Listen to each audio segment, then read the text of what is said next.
Bienvenue encore une fois, c'est avec grand plaisir que je vous accueille sur ce qu'on appelle les rando-rencontres.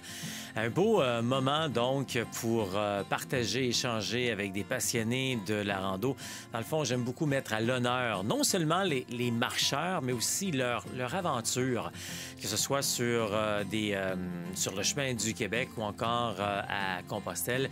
Et on a toujours des histoires à raconter, toujours agréables, fascinantes. Et ce qui est agréable là-dedans également, c'est que c'est inspirant et ça nous aide, nous, à passer à l'action si jamais c'est le cas pour vous. Peut-être que c'est juste un mot, un déclencheur, une situation, un environnement, un chemin qui va enfin vous dire « oui, je passe à l'action ». Parce que très souvent, on remet. Et pourquoi pas ne passer à l'action? Vous allez voir que ça va devenir la plus grande aventure de votre vie. Peut-être également que vous regardez ceci et vous avez déjà vécu cette aventure, autant au Québec qu'à Compostelle. Ça fait tout simplement vous remettre dans l'ambiance, dans l'environnement. Et ça fait du bien parce qu'on le dit souvent, un coup qu'on a goûté à la marche longue durée au Québec ou encore Compostelle, on a une espèce d'effervescence, une piqûre, puis on veut plus que ça nous quitte. Et donc, c'est un peu des retrouvailles quand on a la chance de se voir comme ça pour se parler. Si vous ne me connaissez pas, c'est peut-être la première fois que vous regardez ceci. Ça arrive, on a de plus en plus de gens qui se joignent à nous, et tant mieux. Je suis Pascal Auger. Je suis journaliste, conférencier, formateur et secouriste certifié pour Québec-Compostelle qui est informé, inspiré, préparé pour marcher au Québec ou encore Compostelle. D'ailleurs, je suis également l'instigateur, coordonnateur du Chemin du Québec. 1200 km de rando communautaire entre Montréal et le bout du monde. Le bout du monde étant le phare de Cap-Gaspé dans le parc Forillon en Gaspésie. 1200 km de bonheur sur l'unique chemin de rando communautaire en Amérique aux Valeurs Compostelle. Et si jamais vous ne le savez pas encore, c'est quoi la rando communautaire? En bout de ligne, c'est un terme plus québécois, plus moderne pour parler de pèlerinage. Parce que souvent, au Québec et même encore en Europe, en France, je me suis aperçu que le terme pèlerinage est encore beaucoup associé à la religion, bien que le pèlerinage des temps modernes de maintenant est beaucoup plus de l'introspection. Il l'était sûrement aussi à l'époque, quand les pèlerins quittaient chez eux en Europe à l'époque pour marcher vers un lieu de pèlerinage, souvent qu'on associe à Compostelle. Il y avait beaucoup quand même d'introspection là-dedans. Mais il y avait aussi un côté très, très, très religieux. Aujourd'hui, on a fait place, on a un peu remplacé, si on veut, le côté religieux par davantage d'introspection, du temps par soi, pour soi. Et c'est pour ça que très souvent, j'utilise le terme de prendre une pause. C'est fou comment, dans notre société, on a oublié ce plaisir-là de prendre une pause. On le fait pas dans la vie de tous les jours. Oui, je sais, souvent on me dit « Oui, Pascal, je fais ça, moi, chaque année, 2 semaines par année, ou 3 ou 4, en prenant mes vacances. Oui, mais souvent, dans les vacances, on veut faire tellement de choses. On veut visiter mon oncle, ma tante, les parents, les beaux-parents. On veut visiter le festival du cochon, le festival du pain, le festival de l'hot dog. On veut voir ce restaurant-là, on veut voir cette région-là, on veut voir cette montagne-là, on veut faire ci, on veut faire... » Et est-ce que vous êtes épuisé, juste que je l'ai dit, là? On vient à la maison après des vacances complètement épuisé. Alors qu'une pause, on devrait prendre une pause pour soi, pour s'arrêter. Souvent une pause même pour soi-même, toute seule. Puis des pauses, ça existe depuis qu'on est tout jeune. On a des pauses quand on est enfant, on appelle ça des récréations. On a des pauses syndicales quand quand on travaille. On a des pauses, les normes du travail également. Mais quand on devient dans notre vie, à nous, on oublie de prendre une pause, c'est-à-dire prendre un recul pour nous. Puis la marche, c'est ce qu'elle nous permet de faire. En bout de ligne, moi, j'aime ça aider les gens qui sont justement en réflexion, puis qui sentent le besoin de prendre une pause de leur quotidien pour mettre plus de sens, plus de liberté, plus de bonheur dans leur vie. On va y aller avec notre invité du jour. Je veux juste vous rappeler qu'en tout temps, vous pouvez nous rejoindre via notre courriel info à commercial québeccompostelle.com. C'est vraiment la meilleure façon de nous rejoindre 24 heures par jour. Et nous, on peut vous retrouver par la suite. On peut vous répondre à l'intérieur de 24-48 heures. Allons-y avec notre invité du jour.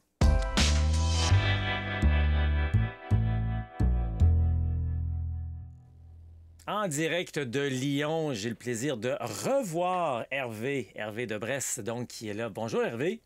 Bonjour Pascal. Merci beaucoup d'offrir ces quelques minutes précieuses pour parler de notre passion, qui est les chemins de Saint-Jacques, les chemins de Compostelle.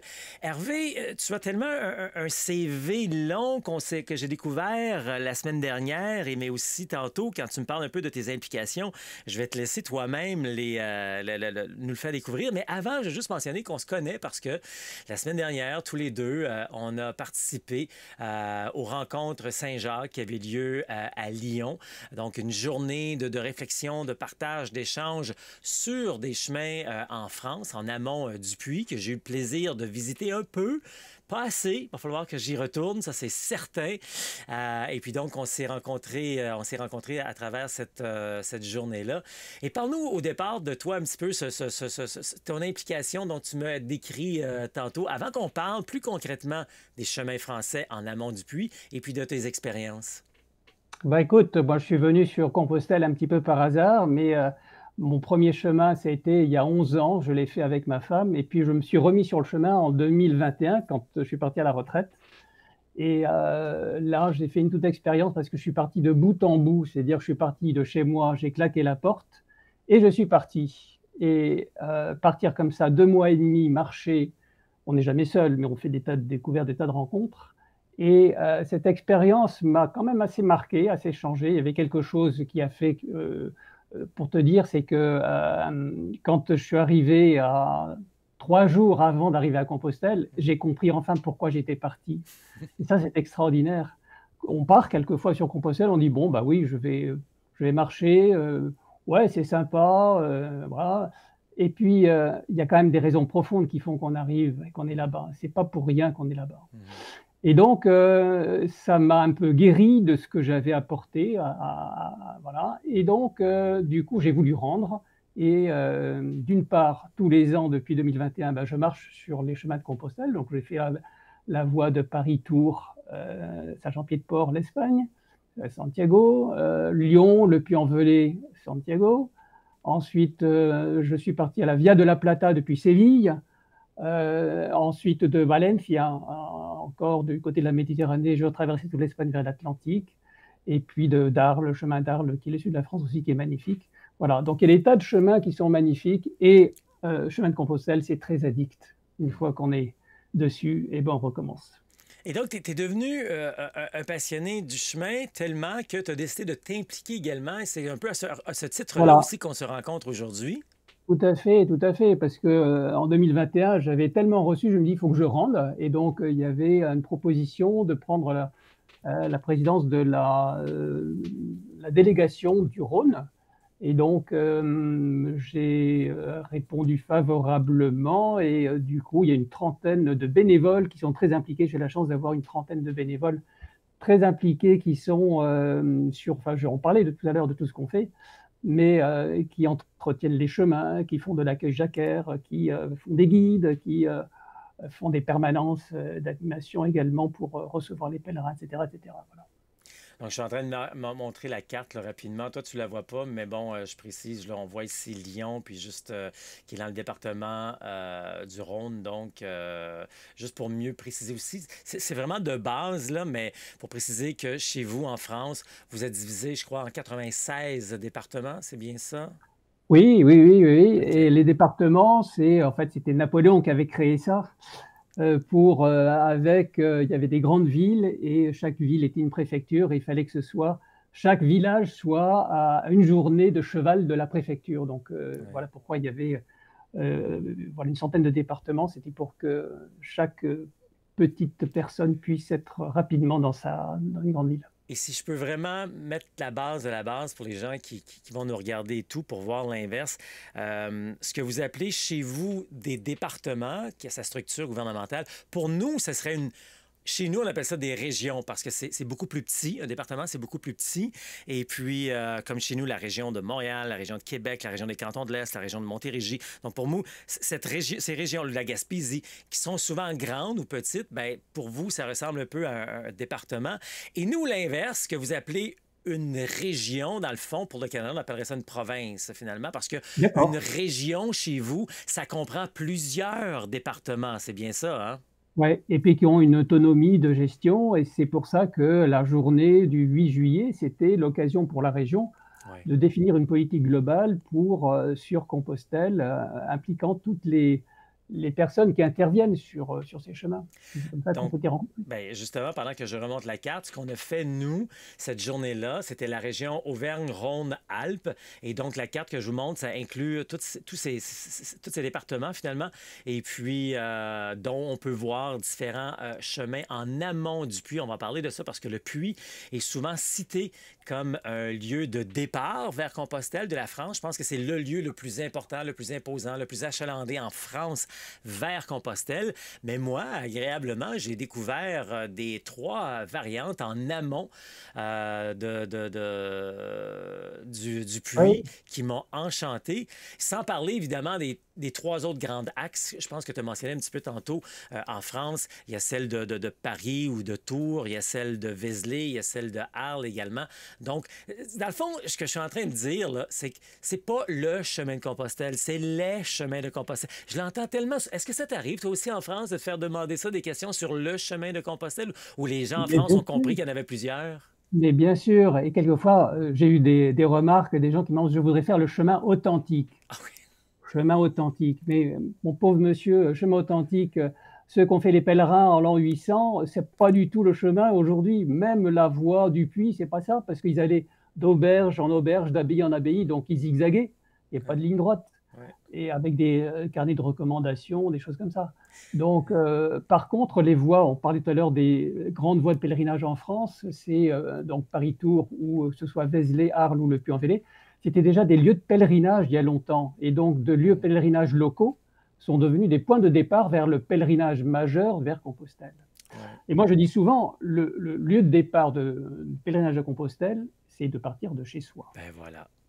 C'est partir de chez soi. On a exactement le même langage. Puis quand tu dis ça, j'ai des frissons parce que c'est vraiment ça.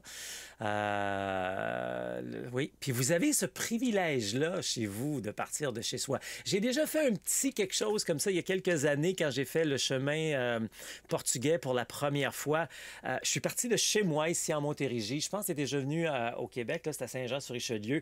J'ai marché sur le chemin du Québec à l'envers jusqu'à l'aéroport. Bon, là, j'ai pris un avion. Et quand j'ai débarqué à l'aéroport de Porto, j'ai marché à partir de l'aéroport jusqu'à mon premier albergué et j'ai continué jusqu'à Santiago, Finistère et Mouchia. Donc, j'ai goûté un petit peu, mais c'est sûr que c'est pas pareil comme chez vous quand vous pouvez partir. Puis j'aime tellement cette réponse-là. Bravo, Hervé, parce que c'est ce que je dis carrément aux gens. Si on veut faire le vrai pèlerinage, ben c'est à partir de chez soi. Puis vous, ben en partant Mmh. d'Europe, c'est ce qui est agréable également. Ben tiens, ça peut faire un beau lien avec ce dont on va parler aujourd'hui. Je veux tantôt qu'on parle un peu de tes expériences sur les chemins de Compostelle que tu as vécu. Mais avant, je vais remettre la carte. Les gens, Ouais, on peut dire qu'effectivement, tu parlais tout à l'heure d'aéroport, tu allais à l'aéroport. En fait, l'avantage de cette région et des points de départ, que ce soit Lyon ou Genève, c'est qu'il y a 2 aéroports oui, internationaux à Lyon et Genève. oui, Donc, oui. on peut partir de Lyon ou de Genève, qui sont des points de départ de la région.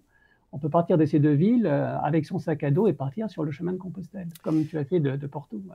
Évidemment, Hervé, toi, ta région, c'est plus Rhône ou à Lyon, le chemin de Lyon, un peu le chemin de Cluny également, qui aboutissent au Puy-en-Velay. On va en parler dans les prochaines minutes sur le Puy-en-Velay. Moi, c'était tellement une belle découverte. Quoi, j'avais vu des photos, des vidéos. Mais parle-nous au départ, là, en général, de ces trois variantes qui arrivent au Puy-en-Velay.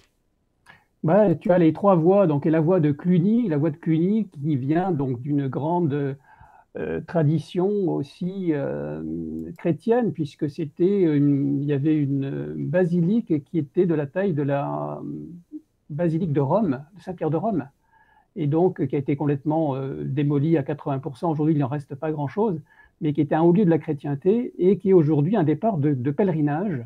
Alors c'est une voie qui en plus vient de... Il y a tous les pèlerins qui viennent d'Allemagne, de Belgique, de Hollande, beaucoup de pèlerins qui passent par cette voie-là parce que c'est la voie la plus directe.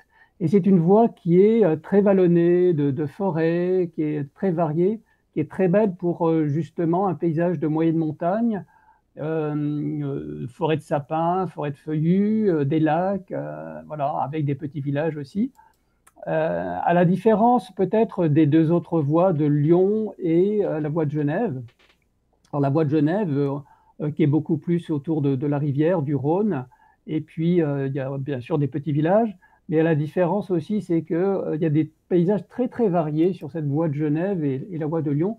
C'est-à-dire qu'on peut marcher une journée avec sur à travers de champs de blé, le lendemain avec de la forêt de feuillus, ensuite des forêts d'épicéas, des chemins creux, ensuite des chemins larges, des petits ponts, on traverse des petits villages, avec tout d'un coup, au détour d'un bosquet, on voit un château, un vieux château. Donc, ça, c'est sympa.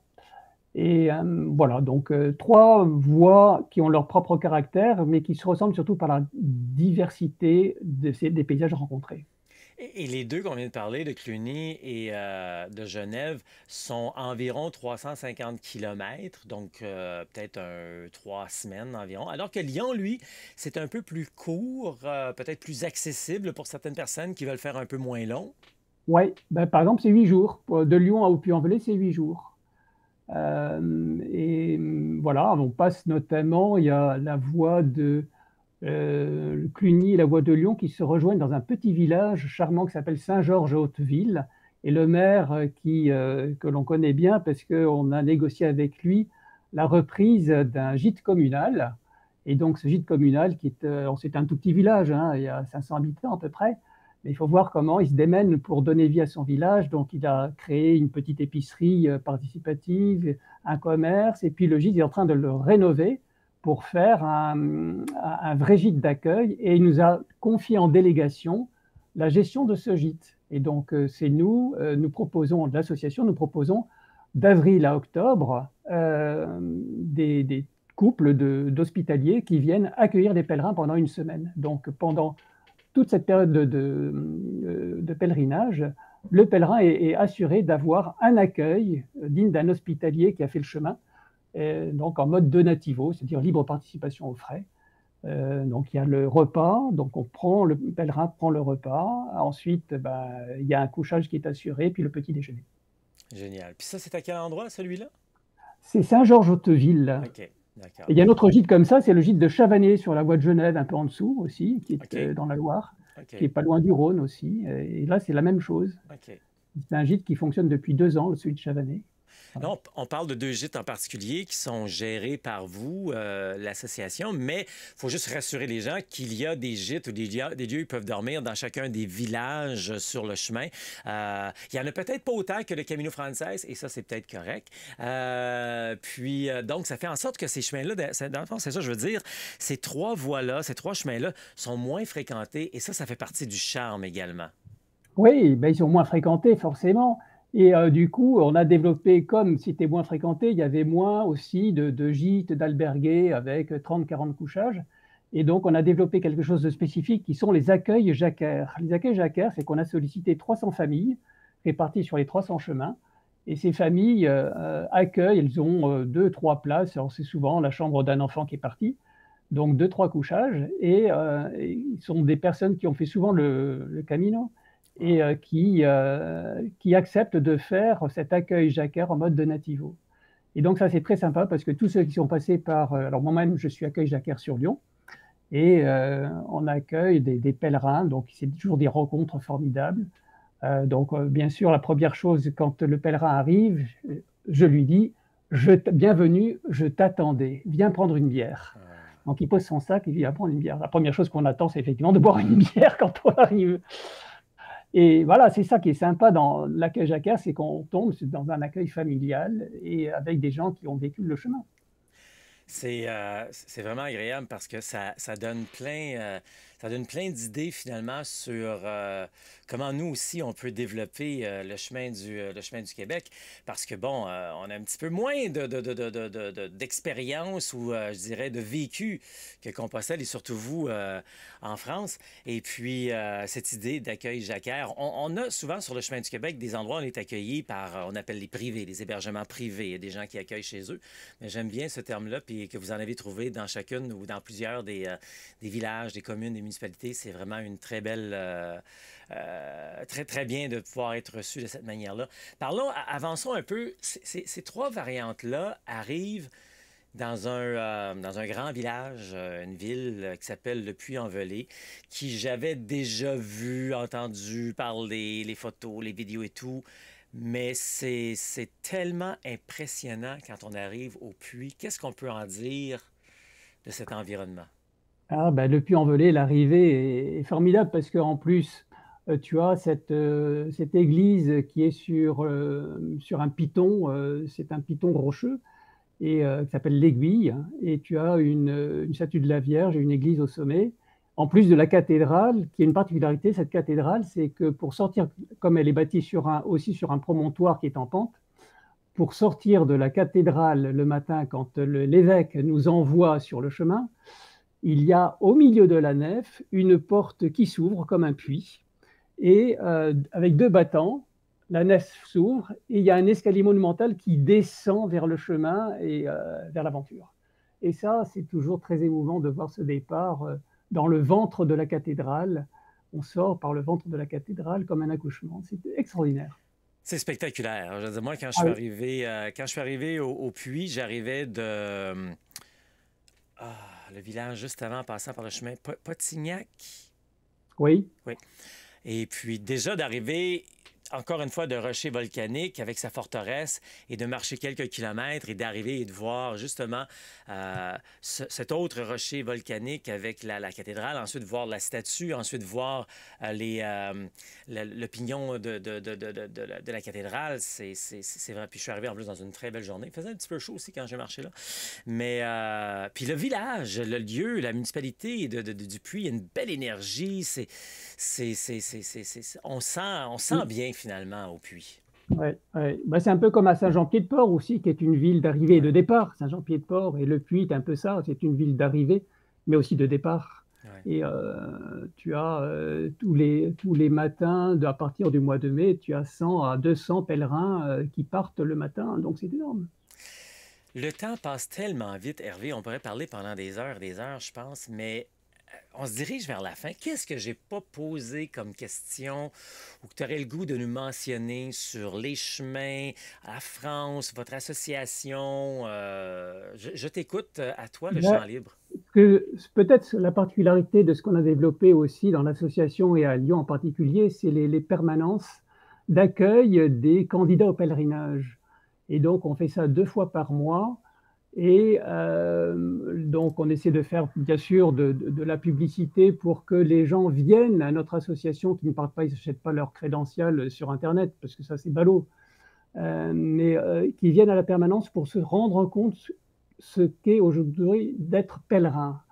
On voit tellement de développement, un peu de tourisme de masse sur les chemins de Compostelle. Donc ça, quelquefois, on dit, bon, est-ce que c'est un vrai pèlerin? Alors, on ne va pas critiquer, on ne sait pas qui est un vrai pèlerin.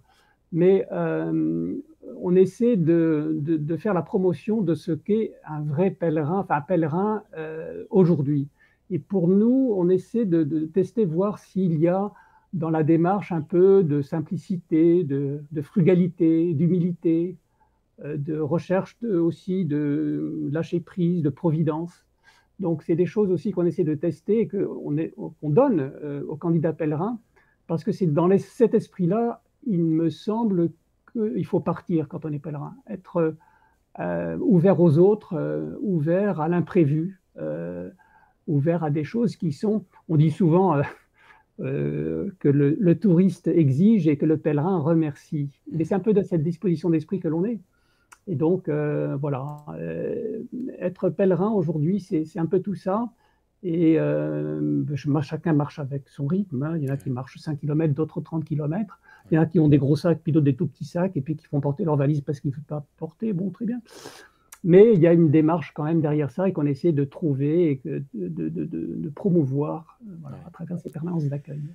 Ouais, j'aime bien cette définition-là. Puis j'aimerais préciser à tout le monde qui nous regarde, on a parlé du mot pèlerin. Il y en a pour qui ça leur fait peur, le mot pèlerin, mais on n'a pas parlé de religion. Puis si vous voulez, ça peut être Non, religieux, si vous le voulez. non. On a parlé de la cathédrale tantôt avec Oui, la célébration, et tout, mais c'est pas ça, là. En 2025, là, j'aime beaucoup la description qu'Hervé vient de dire. C'est cette démarche cette démarche de prendre soin de soi, de prendre le temps de réfléchir, etc. Puis, c'est ça, c'est différent. Avoir un appel pour aller se faire du bien, c'est différent que de décider, bon, ben moi, je me paye un billet d'avion parce que je vais mettre checklist, bucket list, c'est fait, j'ai marché Compostelle parce que c'est in, parce que c'était à la mode, parce que ça a l'air cool. C'est pas ça. Puis, on veut pas être trop puriste, mais en même temps, c'est tellement différent de marcher Compostelle dans une optique de lâcher prise, comme a dit Hervé, que dans hey, je veux voir ça, je veux visiter ci, je veux faire ça. Donc, on fait du tourisme, c'est ça que j'aime dire souvent. On fait du tourisme quand on est pèlerin, mais ce n'est pas que ça du tourisme, hein? C'est beaucoup plus grand que ça. Ouais. Il faut accepter de ne rien prévoir et de se le gagner par justement ces surprises, ces belles surprises. Et les meilleures surprises, c'est quand on n'a rien prévu. Et je dis, c'est un pèlerinage du cœur parce que on part avec une disposition d'esprit, d'état d'âme. Et cette ouverture à la rencontre aussi, les belles rencontres que l'on fait avec des gens qui sont tout à fait différents et improbables, et d'une richesse aussi. Donc c'est ça qui nous... moi je dis souvent, partez seul parce que sinon, vous n'allez pas faire de rencontres. Et voilà, et ces belles rencontres qui nous font grandir. Génial, je dis exactement la même chose aux gens. L'idéal, c'est toujours de partir seul. Il y a bien des gens qui sont nerveux, qui sont anxieux et tout, mais vous serez autant seul que vous voulez être seul, puis vous êtes autant avec des gens que vous voulez être. Puis il y a différents chemins. Il y a des chemins qui sont plus achalandés si on a peur d'être seul, puis il y a des chemins qui sont moins achalandés. Donc, il y en a pour tous les goûts. En terminant, Hervé, qu'est-ce que de toutes ces expériences, ces aventures, tu retiens de tout ça maintenant? Bah, de recommencer à repartir. Moi, j'ai fait 5 fois le chemin et ça donne envie de repartir. Et puis, surtout, c'est de s'impliquer dans l'association pour toujours donner et témoigner de ce que ça apporte, comment ça nous transforme et si on peut aider d'autres personnes à se transformer et à, voilà, à changer. Voilà. Hervé Lebrest, directement de Lyon, merci beaucoup pour l'entretien aujourd'hui. C'était un plaisir de te rencontrer avec la délégation la semaine dernière. Puis j'espère qu'on pourra garder de beaux liens. Et peut-être dans ta prochaine visite au Québec, tu pourras venir marcher un bout, sinon le chemin du Québec au complet.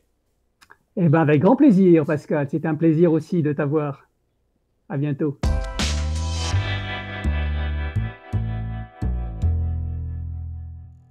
On a pratiquement terminé notre diffusion d'aujourd'hui. J'espère que vous restez là encore pour quelques éléments que je voulais juste vous partager. Entre autres, n'oubliez pas pour nous rejoindre. En ouverture, j'ai parlé de info en commercial, québeccompostelle.com, mais c'est également possible via nos groupes qu'on met de l'avant, qui sont de plus en plus populaires. Entre autres, le groupe Marché, Santé, Bonheur. Vous aurez plein d'informations sur des gens qui s'apprêtent à marcher autant au Québec qu'à Compostelle. Il y a des gens là-dedans aussi qui ont déjà vécu des expériences avec qui ils vont partager avec vous. Il y a des gens qui viennent aussi nous jaser du défi Ça marche sur ce groupe-là. Donc, très, très, très intéressant. Aussi, si vous voulez en savoir davantage sur le Chemin du Québec, on a un groupe Facebook également qui, justement, s'appelle le Chemin du Québec. Et puis, sur lequel vous pouvez avoir plein d'informations de gens qui se préparent à aller marcher sur le Chemin du Québec, des gens qui sont sur le Chemin du Québec ou des gens qui ont vécu le Chemin du Québec. Donc, vous aurez plein d'informations là-dessus par ces passionnés-là. Aussi, je vous invite à aller faire un tour sur le calendrier de Québec-Compostelle, où vous aurez plein d'informations sur tout ce qui se passe dans une année au complet. D'ailleurs, sachez que sur le calendrier de Québec-Compostelle, en allant sur québeccompostelle.com, il y a un menu autre, menu déroulant, et là, vous allez voir le calendrier. Sachez que 60 à 75 de ce qu'on retrouve sur le calendrier est gratuit. Des fois, c'est des invitations pour les diffusions Facebook.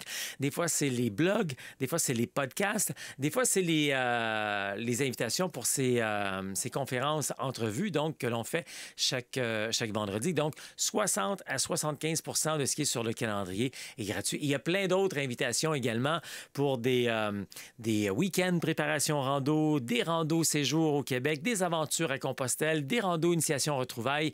Donc, retrouvez le tout sur le calendrier. Je tiens aussi à vous mentionner l'appel de la liberté. C'est un outil qu'on a mis en place il y a quelques années qui a un énorme succès. Les gens adorent. C'est en quelque sorte un service d'information et d'inspiration. C'est gratuit. C'est 30 minutes avec un membre de l'équipe ou encore avec moi. On prend le temps de vous écouter, à savoir c'est quoi vos projets de marche, de rando au Québec ou encore Compostelle, vos objectifs, vos plaisirs, ce que vous souhaitez faire.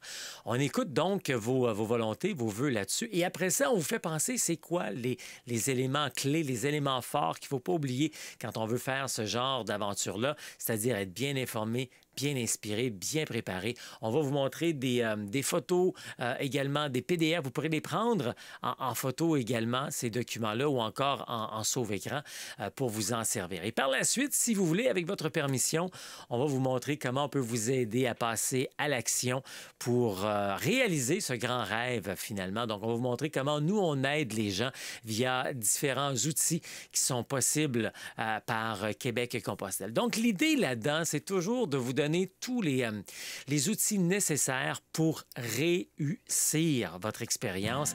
C'est l'objectif premier de Québec-Compostelle. Et en même temps, bien, de vous donner toute la confiance, l'assurance nécessaire pour faire en sorte que votre aventure, autant au Québec qu'à Compostelle, soit humaine, sécuritaire et sans blessure. Ça, c'est notre mandat de vous aider à ce niveau-là. Alors, j'espère que vous allez retrouver tout ce que vous avez besoin d'aller en faire un tour sur québeccompostelle.com. Et surtout, le point de départ, c'est vraiment l'appel de la liberté. Et pour ça, pour avoir l'appel de la liberté, c'est très, très simple. Vous allez sur québeccompostelle.com, /appel, APPEL avec un A majuscule parce que c'est majeur le temps qu'on va passer ensemble pour vous aider, vous aiguiller à être à la bonne place et réussir cette grande aventure autant au Québec que Compostelle. Parce qu'en bout de ligne, vous le savez, hein, tu mérites une pause. Alors réalise ton rêve de marcher au Québec ou encore Compostelle. Ça marche.